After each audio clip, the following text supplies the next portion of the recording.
bisa menjadi solusi untuk mendisiplinkan siswa yang bandel? Kita bahas malam hari ini bersama Lalu Hadrian Irvani, Wakil Ketua Komisi 10 DPR. Malam, Pak Lalu.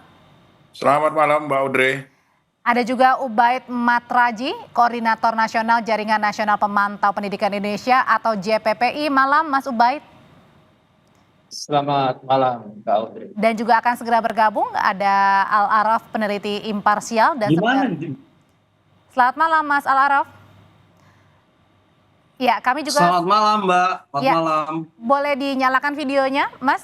Kami juga sebenarnya sudah mengundang Gubernur Jawa Barat dan perwakilan dari Pemprov Jabar, tapi sampai kini belum bisa memenuhi undangan kami. Saya mau pertanyaan pertama langsung kepada Mas Ubaid dulu. Mas Ubaid, setujukah Anda ketika ada wacana menjadikan siswa yang bandel ini untuk masuk wajib militer agar menjadi pribadi yang baik? Jadi sampai hari ini ya, tidak ada kajian ataupun tidak ada hasil penelitian yang menunjukkan bahwa pembelajaran akan cara-cara militeristik itu jauh lebih efektif daripada pembelajaran yang ada gitu ya.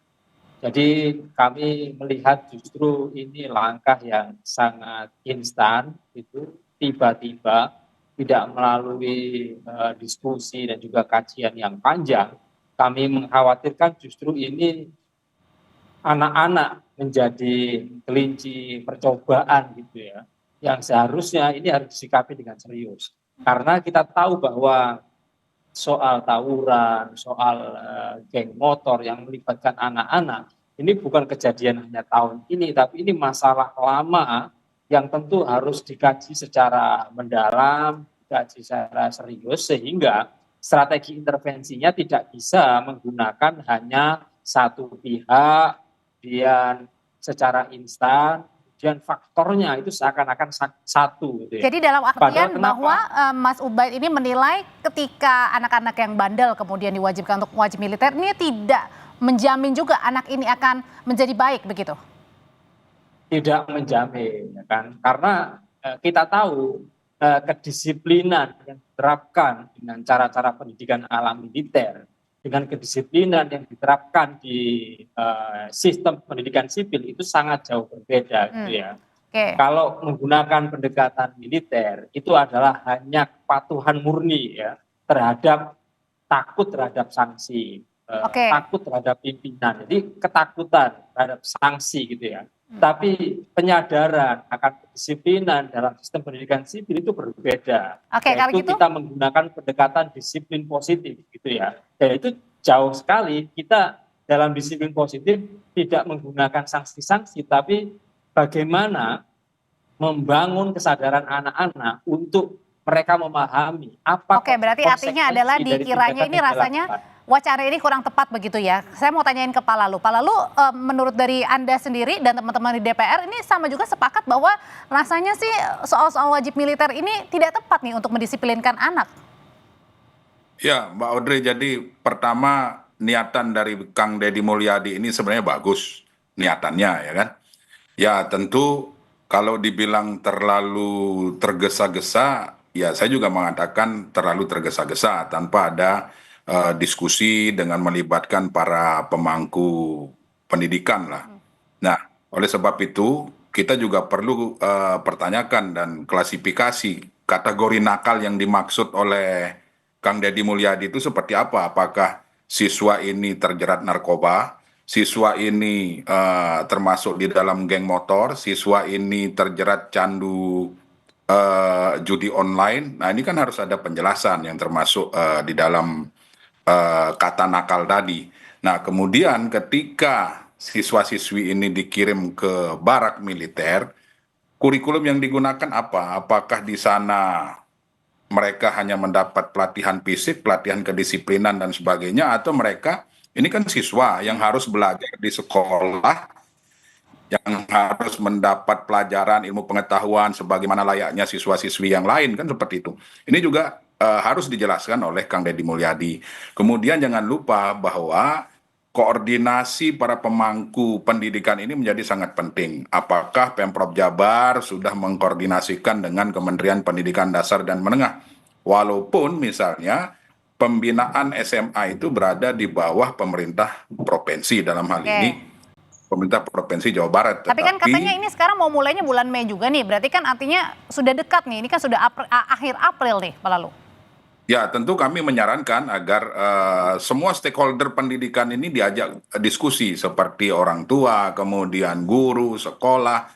Apakah sudah sedarurat ini kondisi di Jawa Barat? Oke. Apakah guru BK, guru BP yang ada di sekolah-sekolah tidak optimal untuk mendidik siswa-siswi kita yang termasuk dalam kategori tadi gitu. Oke, saya mau nanyain ke Mas Al-Araf. Mas Al-Araf, kalau dari pandangan Anda sendiri sebenarnya urgent banget nggak sih dengan wacana wajib militer, atau sebaiknya tadi apakah dipertanyakan kenapa tidak dikembalikan lagi ke sekolah? Apakah tidak kurang berperan mungkin fungsi dari guru BP? Ya, saya rasa apa yang dilakukan oleh Gubernur Jawa Barat terlalu berlebihan ya. Karena persoalan tentang siswa nakal itu definisinya apa dan bagaimana itu kompleks gitu loh. Buat saya, pendidikan itu sebuah proses menjadi yang tidak bisa dilakukan dalam 1, 2, 3 bulan gitu. Karena dia membangun karakter, apa yang dibangun adalah aspek kognitifnya gitu. Membangun ruang aspek kognitif di dalam membangun karakter siswa itu sebuah proses yang panjang, dari dia SD sampai dia SMP sampai dia SMA, sehingga tidak bisa membangun karakter yang baik atau membangun sumber daya manusia yang berkualitas hanya dengan melakukan pendidikan di barak militer gitu, dengan dianggap mereka nakal gitu. Nah, Saya rasa itu sebuah kekeliruan yang jelas gitu. Karena barak-barak militer itu difungsikan untuk melatih militer dalam kerangka militer menjalankan tugas fungsi militer. Nah, gitu. kalau Sehingga misalnya memasukkan kalau misalnya tadi dibilangnya dengan mendisiplinkan, seperti contohnya tadi Kang Deddy bilang mungkin memajukan jam tidurnya jadi lebih baik begitu, sehingga anak ini juga sudah terbiasa untuk waktu tidur saja ini tidak larut, kemudian bangun pagi, itu mungkin yang mau cara Kang Deddy untuk mendisiplinkan anak. Mas Al-Araf? ya itu sesuatu hal yang sesungguhnya dibangun dalam ruang keluarga pada satu sisi. Yang kedua, karena keluarga menjadi instrumen pertama di dalam membangun karakter tuh ya. Yang kedua adalah dalam sistem pendidikan yang berjenjang gitu. Dan tidak bisa kemudian memaksakan sesuatu hal dengan cara-cara yang militeristik terhadap siswa, dengan seolah-olah dengan disiplin bangun pagi dan lain sebagainya persoalan selesai. Tidak gitu loh. Karena ketika mereka terpaksa dalam ruang tersebut, justru yang terjadi adalah resistensi tuh.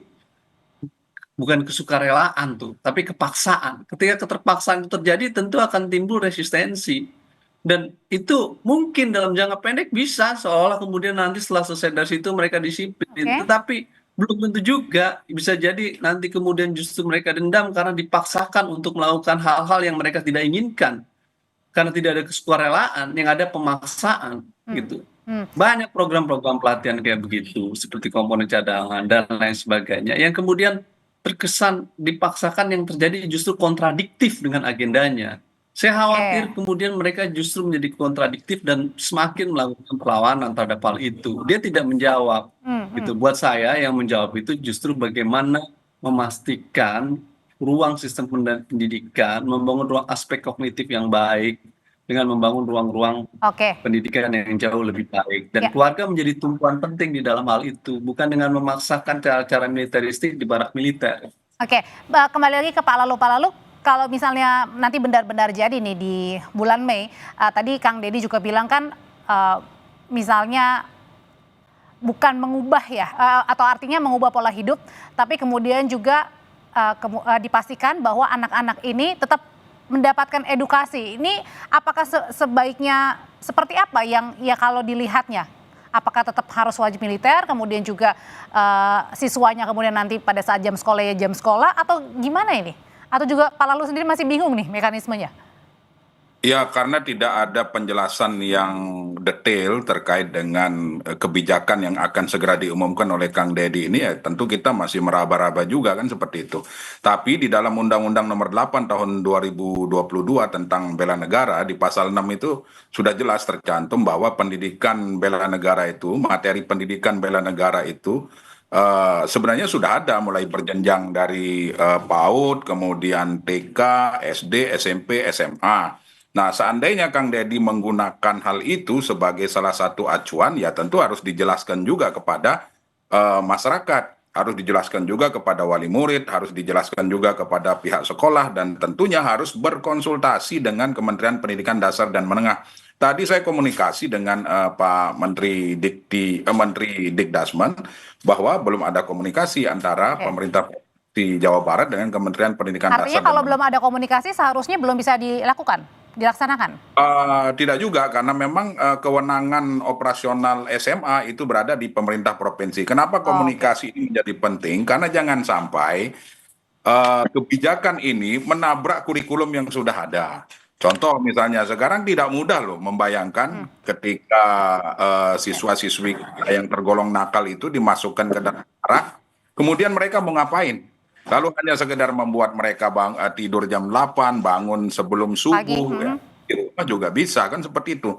Kemudian yang perlu dipikirkan bagaimana mereka belajar yang seharusnya di jam-jam tertentu, misalnya jam 7.30 sampai jam 12.30 seharusnya mereka berada di sekolah. Nah, kalau di barak ini seperti apa? Ini Oke. harus dijelaskan kepada publik sehingga hari ini publik tidak bertanya-tanya seperti itu, Mbak. Nah, ke Mas Ubaid, kalau misalnya tadi dikembalikan lagi kalau kata Pak Lulu bilang ke Pemprov yang berwenang. Nah, ini sebaiknya bagaimana? Apakah harus perlu dikaji ulang oleh Kang Deddy sebelum dimulai programnya? Dan apakah juga ini harus mengklasifikasikan kategori nakal ini usia berapa sampai berapa dan yang mana nih? Iya, jadi kasus ini jelas sangat variatif karena itu tidak bisa solusinya itu disimplifikasi secara sederhana lalu semuanya ditaruh di barak ya. Itu pasti akan menimbulkan masalah, bukan malah solusi. Saya pikir meskipun itu menjadi wewenang pemerintah daerah, tapi ini kan urusannya pemerintah punya program wajib belajar ya 12 tahun. Apalagi sekarang Presiden Prabowo sudah tidak 12 tahun lagi, berencana ditingkatkan menjadi wajib belajar 13 tahun. Nah, ketika pemerintah punya sistem dan kurikulum pendidikan nasional itu sudah terukur soal kemampuan literasi, numerasi, kemampuan sains dan seterusnya itu. Nah, ketika tidak jelas anak-anak di barak itu kurikulumnya bagaimana, pengajarannya bagaimana, maka bisa jadi ini potensial terjadi learning loss ya. Jadi anak-anak usia dengan jenjang di mana dia belajar itu kemampuannya berada di bawah rata-rata. Karena yang lain mereka sudah belajar sesuai dengan kemampuan, kemudian capaian-capaian yang ada di kurikulum, tapi mereka justru melaksanakan pendidikan. Artinya bisa jadi lebih lambat begitu ya untuk mengejar kecepatan dari teman-teman lainnya ya? Ya, itu pasti gitu kan. Apalagi ini kebijakan pemerintah daerah, gubernur ini secara tidak langsung telah melakukan mendegradasi peran guru gitu kan. Jadi guru sudah tidak dipercaya lagi. Juga tidak percaya terhadap sistem sekolah. Gitu. Artinya pemerintah lebih percaya terhadap sistem model pendidikan barak militer itu daripada sistem sekolah yang sudah ada gurunya misalnya tersertifikasi, ada kurikulumnya, ada penjamin mutunya. Mereka nggak percaya itu semua dan mereka yakin bahwa kalau mereka tetap sekolah, mereka didampingi guru nggak ada perubahan. Maka saya pikir ini sangat kontraproduktif dan mendegradasi peran sekolah dan guru. Mas Al-Araf, sebenarnya kalau menurut Mas Al-Araf sendiri karakter orang Indonesia, kemudian juga ada wacana wajib militer. Sebenarnya kan wacana wajib militer ini juga ada ya, atau keadaan wajib militer ini juga ada seperti di Korea begitu. Apakah ini bisa sama ketika misalnya benar-benar diterapkan di kita? Begini, ini dua hal yang berbeda ya. Wajib militer itu punya output dan tujuan untuk melipat gandakan kekuatan pertahanan dalam menghadapi kemungkinan perang. Sehingga dia menjadi bagian dari program strategi pertahanan. Dan program semacam ini tidak bisa kemudian diserta-mertakan menjadi bagian dari wajib militer karena tujuannya berbeda. Ketika wajib militer dilakukan itu outputnya adalah untuk persiapan pelipat ganda kekuatan pertahanan untuk perang. Tidak semua negara ada negara kayak Korea Selatan. Tapi karena warga negara di Korea Selatan tiap pagi bangun tidur itu akan selalu berpikir besok akan perang dengan Korea Utara. Karena Korea Selatan dengan Korea Utara itu tiap hari konflik, kemungkinan perang terjadi. Di negara-negara lain ada yang tidak. Nah, sementara hal ini bukan dalam konteks itu. Makanya saya katakan, Gubernur Jawa Barat tidak memahami secara konsepsi tentang bagaimana apa yang dimaksud dengan wajib militer. Ini wilayahnya di mana nih? Kalau ini di wilayahnya katanya untuk memperbaiki mereka yang nakal-nakal, yang menurut saya tidak salah. Ngapain di barak militer? Mereka cukup dikembalikan kepada sekolah, sistem pendidikan mereka, kepada guru, dan percayakan kepada sistem yang ada untuk memperbaiki mereka. Kalau kemudian dianggap artinya tidak perlu wajib militer, tidak perlu kemudian masuk ke kompleks militer. Sama sekali tidak perlu, karena kita udah punya sistem pendidikan yang matang dan mapan. Ada sekolah, ada guru, dan itu bisa dimaksimalkan. Tinggal bagaimana komunikasi antara sekolah, guru, dan keluarga di dalam memaksimalkan mereka. Ruang barak militer bukan ruang untuk memperbaiki mereka yang nakal. Ruang barak militer itu dibangun untuk tempat camp militer di dalam melakukan pelatihan militer dalam kerangka perang. Dan lagi-lagi MOU dari Pak Dedi dalam konteks operasi selain perang dengan militer itu hal yang salah dan keliru. Karena yang bisa melakukan secara hukum menurut Undang-Undang TNI 34 2004 untuk menjalankan tugas-tugas selain perang bukan melalui MOU antara gubernur dengan militer, tapi yang bisa melakukan itu hanya presiden untuk kemudian melibatkan militer dalam operasi, misalkan membantu pendidikan. Tapi itu pun kalau kondisinya darurat, Mbak. Situasinya emergensi. Kan artinya ini belum genting-genting banget ya? Ya, Pak Prabowo sedang tidak menerapkan status darurat pendidikan di Indonesia. Yang kemudian akan menempatkan dalam barak-barak militer. Enggak. Masih dalam situasi normal hari ini. Ini yang saya katakan, demokrasi terancam berbahaya ketika normalisasi militer dalam hidup dan demokrasi dilakukan, salah satu di dunia pendidikan. Ini hal yang keliru dan harus dikoreksi oleh Menteri Dalam Negeri setelah Presiden dan Menteri Pertahanan menurut saya, karena menurut saya ini menyalahi hukum dan tidak sesuai tujuan dan konteksnya. Kalau gitu koreksi dan masukannya apa Pak lalu? Ya, jadi gini Mbak, jadi kalau kita lihat dinamika hari ini kan memang ada stigma ketika pendidikan ini digeser-geserkan dengan militer. Nah, jangan sampai nanti stigma ini terus berkembang tanpa ada penjelasan dari Kang Deddy Mulyadi. Jadi saran kami di Komisi 10 itu sebaiknya diskusikan kembali dengan seluruh pemangku pendidikan, seluruh stakeholder pendidikan, libatkan guru, libatkan orang tua, libatkan kemudian pemangku pendidikan lainnya, agar betul-betul niatan, saya yakin niatannya Kang Deddy ini baik sebenarnya, ingin menciptakan generasi unggul Jawa Barat, kemudian mencegah geng motor yang tidak pernah bisa teratasi selama ini, yang notabene adalah siswa-siswi kita ternyata lebih banyak dibanding mereka-mereka yang sudah lulus SMA. Tetapi lagi-lagi caranya ini yang perlu kita diskusikan bersama-sama. Siapa tahu nanti dari hasil diskusi itu ditemukan formula yang lebih bagus ketika ini diterapkan di Jawa Barat dan berhasil, bisa jadi menjadi suatu proyek percontohan nasional yang bisa diikuti oleh daerah-daerah lain. Tapi saya sepakat dari Mas Ubaid, masalah Arab tadi, itu bentuk kegelisahan dari kita semua yang hari ini memang belum dijelaskan secara rinci bagaimana mekanisme pembelajarannya, gurunya seperti apa, dan seolah-olah termasuk juga kategori nakal ini, nakal yang bagaimana ya? Iya, harus dijelasin Mbak, nakal ini seperti apa, kan banyak kategorinya. Nakal karena narkoba, tentu treatmentnya berbeda. Nakal karena geng motor, nakal karena judi online, treatmentnya berbeda-beda, tidak mungkin disatukan dalam satu barak militer. Dan pertanyaannya, mau ngapain di barak militer itu? Gitu. Kan ini menjadi pertanyaan besar kita hari ini. Gitu.